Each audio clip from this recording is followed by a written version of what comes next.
गुजरात के राजकोट में एक अम्यूजमेंट पार्क के अंदर गेमिंग जोन में लगी आग की लपटें अभी ठीक से बुझी भी नहीं थी कि शनिवार देर रात राष्ट्रीय राजधानी दिल्ली में बच्चों के एक प्राइवेट हॉस्पिटल में आग लगने की खबर सामने आई। दोनों ही घटनाओं में हताहत होने वालों में ज्यादातर छोटे बच्चे हैं। निश्चित रूप से ये हादसे हैं, लेकिन जिस तरह के हालात में ये घटनाएं हुई वे बताती है कि मानवीय जिम्मेदारी वाले पहलुओं को अनदेखा नहीं किया जा सकता। हमारी आज की रिपोर्ट भी इसी विषय पर है, तो चलिए आपको बताते हैं कैसे अस्पताल की लापरवाही मासूमों की जान पर बनाई। नमस्कार, मैं यशस्वी जोशी स्वागत करती हूँ आपका यूबीई न्यूज में, जहाँ हम न सिर्फ खबरें लाते हैं बल्कि उसका बारीक और सटीक विश्लेषण भी करते हैं। इन दोनों मामलों में शुरुआती सूचनाएं ही संदेह का पुख्ता आधार प्रदान कर रही हैं। मसलन यह बताया गया है कि राजकोट के प्राइवेट अम्यूजमेंट पार्क में चल रहे गेमिंग जोन को फायर एनओसी नहीं मिला था। इसके बावजूद यह गेमिंग जोन धड़ल्ले से चल रहा था। बड़ी संख्या में बच्चे यहाँ महंगे टिकट लेकर आ रहे थे और अगर आग लगने की यह घटना ना होती तो पता नहीं कब तक सब कुछ ऐसे ही चलता रहता। क्या स्थानीय प्रशासन को इस बात का अंदाजा नहीं होना चाहिए कि उसके कार्य क्षेत्र में किस तरह के व्यवसाय कानूनी प्रक्रियाओं की अनदेखी करते हुए चलाए जा रहे हैं? शाहदरा जिले के विवेक विहार स्थित बेबी केयर न्यूबॉर्न हॉस्पिटल में शनिवार रात आग लगने से 7 मासूमों की मौत हो गई।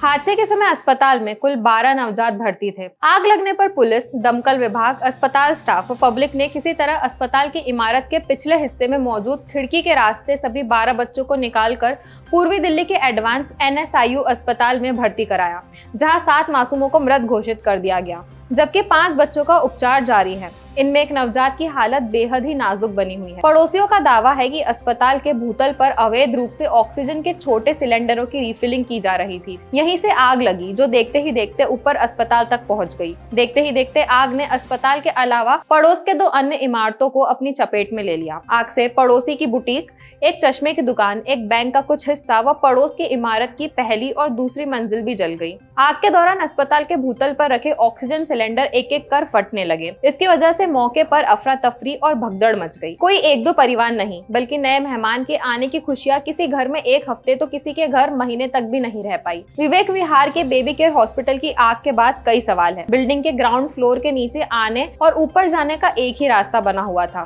वह रास्ता भी बिल्डिंग के अंदर से बना था। ऐसे में जब आग लगी तो बच्चों को बचाने के लिए जाने वाले लोग सीढ़ियों तक पहुंच ही नहीं पाए। वही बिल्डिंग के बीच अतिक्रमण कर लोहे की सीढ़ी बनाई हुई। इन सीढ़ियों का इस्तेमाल भी ग्राउंड फ्लोर पर जाने के लिए किया जाता था। लेकिन आग लगने की घटना के दौरान आग की लपटें ऊपर की ओर जाने लगी, जिससे ये रास्ता भी बंद हो गया था। सूत्रों की माने तो ग्राउंड फ्लोर पर ऑक्सीजन सिलेंडर का रिफिलिंग सेंटर अवैध रूप से चलाया जा रहा था। अस्पताल प्रशासन ने इसके लिए कोई परमिशन नहीं ली थी। स्थानीय लोग लगातार पुलिस और MCD प्रशासन से इसकी शिकायत करते रहे, लेकिन उन्होंने कोई एक्शन नहीं लिया। स्थानीय लोगों का कहना है कि अगर समय रहते शिकायतों पर एक्शन लिया जाता तो शायद इन 7 नवजातों की जान बच जाती। साथ ही स्थानीय लोगों के अनुसार दिल्ली नगर निगम, स्वास्थ्य विभाग और इससे संबंधित बाकी विभागों को अस्पताल के अतिक्रमण और अवैध रूप से चलाए जा रहे रिफिलिंग की शिकायत उन्होंने की है, लेकिन प्रशासन ने कोई एक्शन नहीं लिया और न ही एक बार आकर यहां देखा। उन्होंने बताया कि कई बार वह दिल्ली पुलिस के बीट अधिकारी को भी अवैध रूप से चल रही रिफिलिंग सेंटर की जानकारी दे चुके हैं। वहीं अब इस मामले में दिल्ली पुलिस ने बेबी केयर सेंटर के मालिक को गिरफ्त में ले लिया है। अस्पताल के मालिक की पहचान नवीन कीची के रूप में हुई है।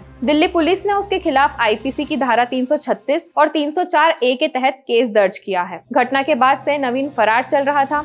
उसे गिरफ्त में करने के लिए पुलिस दबिश दे रही थी। आखिरकार रविवार पुलिस उसे ढूंढ निकालने में कामयाब रही। तो यह थी हमारी आज की खास रिपोर्ट, और आपको यह कैसी लगी अपने विचार हमसे जरूर साझा करें। वीडियो पसंद आए तो इसे लाइक और शेयर करें, साथ ही चैनल को सब्सक्राइब जरूर करें। यूबी न्यूज आपके लिए लाता रहेगा देश विदेश से जुड़ी ऐसी खबरें। तब तक के लिए धन्यवाद।